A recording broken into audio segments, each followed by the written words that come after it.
our own investigation, yung isang DE ron or assistant DE, mga sasakyan niya, supercars, no?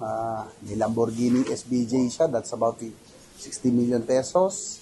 Ferrari SF90, nalaman na mga 50 million. Lamborghini Urus na 30 million. Mga Relonera, Richard Mille, no?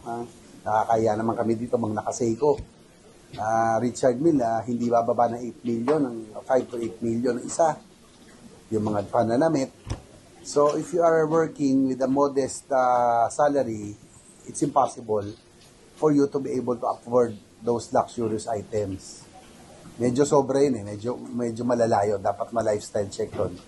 And I would recommend when we convene the Blue Ribbon to subpoena these officials, no, para mag-explain na rin, no, how can they afford having a luxurious lifestyle with kung gano'n lang ang salary nila, magkano na bang talagang salary na yung official.